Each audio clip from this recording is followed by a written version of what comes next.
If Trump pardons your dad, what's your biggest fear? You know, just getting shot in the street. I don't know. By your father? By my father, by someone he knows. There's a bunch of people that I don't know, and I don't know their intent. So, you want to help me lift this? Sure. This Let's go. is Jackson Reffitt. Do you want me to take this end here, or how do we do Yes, this? please. He's moving out of his home here in Texas, he says, for his own safety. Bought a gun because I got so paranoid, and moving out because I'm scared. Do you know how to fire a gun? Yeah, I've been shooting it. Do you have it on you right now? Yeah, I have to wear it around the house kind of often just to get used to how it feels. Okay. But I'm part of the, like... Jackson's dad is Guy Reffitt, who was a member of the Texas 3%er militia. And I just kept going, go forward! Go forward! I couldn't even see, bro. He's serving a more than 7-year sentence for his role in the January 6th Capitol attack. Reffitt was convicted of 5 felonies, including carrying a firearm on Capitol grounds. So you reported your dad to the FBI? Yes. That's what got him arrested, basically? More or less, yeah. What effect has that had on your family? It's destroyed it. Was there a moment where you thought, I know my dad's done all this stuff, but I don't want to report him? Yeah. I still feel horrible, of course. Like, I can't get over it, but I don't regret it. When was the last time you spoke to your dad? 5 months ago. It was the first time I talked to him. And it was just a crying fest for the first 10 minutes, and that was great. And then I brought up the fact that I'm worried about him getting out. And he was almost puzzled, you know, like he was confused as to why I thought that. Are you overreacting? No, I get death threats daily, hourly at this point. Unbeknownst to us, it was our 18-year-old son who turned his dad into the FBI. Why?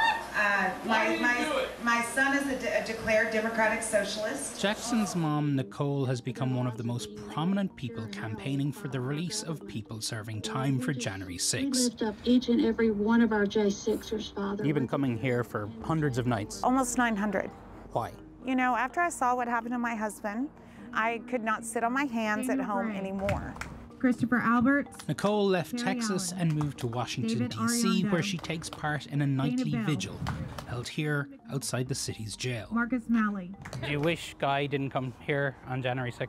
No, I'm glad he stood up for something. Every night, January 6 prisoners from around the country call into the vigil, Continue holding the line. This thing's almost done. including Guy Reffitt, who recently called in to wish Nicole a happy birthday. Happy birthday. Sorry I couldn't get you something better than 80 months, but you know, they're ass.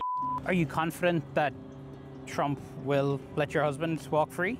I feel like Trump is a man of his word. What's the next step for your family? To continue to fight. Together.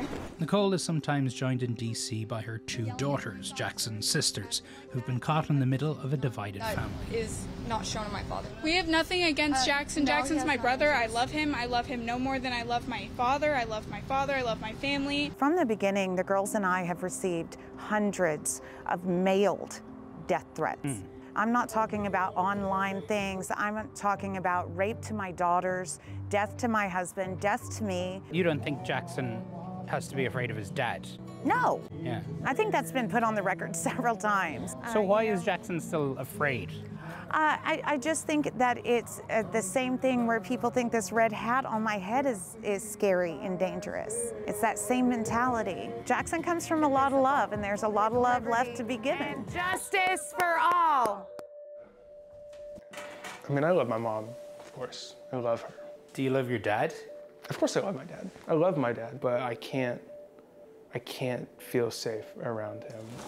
I hate having to put myself in this situation to feel some sort of comfort after the election and what's gonna happen when my dad gets pardoned, when all these hundreds of people get pardoned, and all these thousands of people get validated for their actions. And I'm one of those people that they call a traitor. And my dad once said traitors get shot.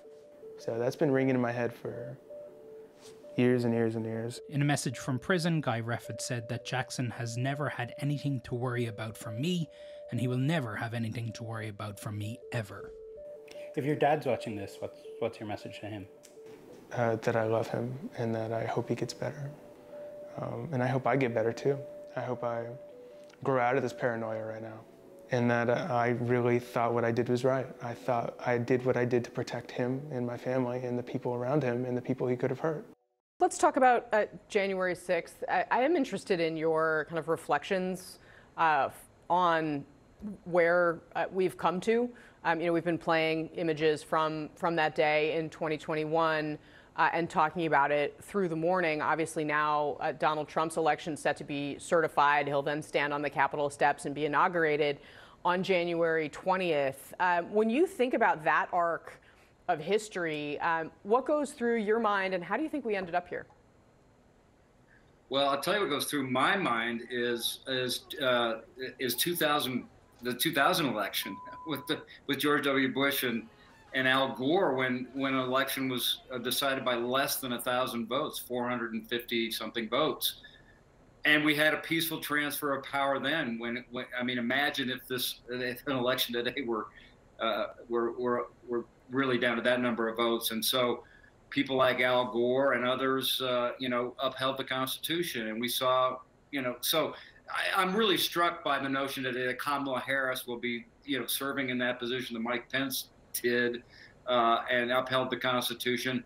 And so, you know, it's a marked reminder of how important this peaceful transfer of power is. We've had it through history. You know, I saw it in 2000. We're seeing it today, but we didn't see it 4 years ago. And so I hope that this will just remind everybody, that this is how it's supposed to work.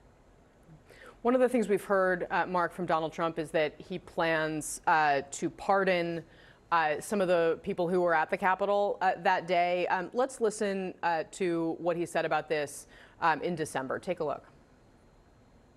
You promised to pardon those who attacked the Capitol on January 6th. Are you still vowing to follow through with that promise? We're looking at it right now, most likely, yeah. These people are living in hell. Let me just... And I think it's very unfair. But yeah, most likely I'll do it very quickly. I'm going to be acting very quickly.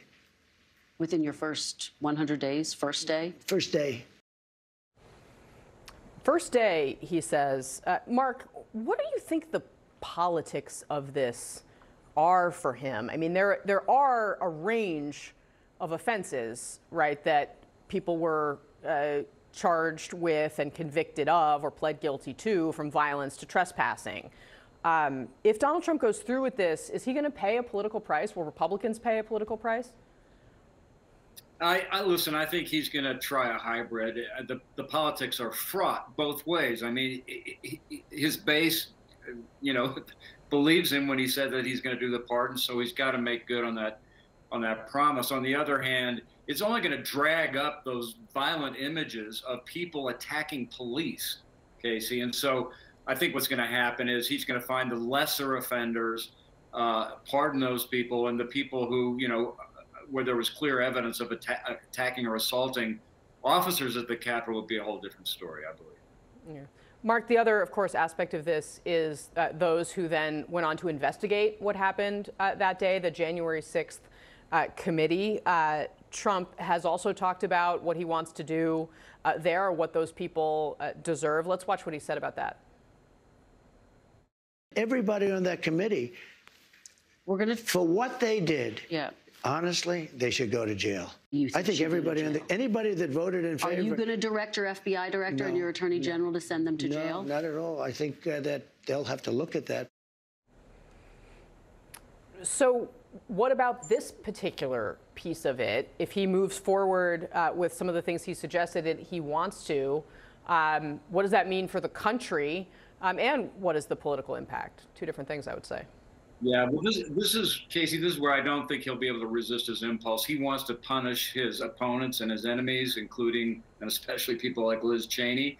And this is something where the Constitution is very clear, but this is also something where people like Kash Patel are being appointed because Donald Trump thinks that's what they're going to do. Remember, he said, "I am your retribution, so stand by."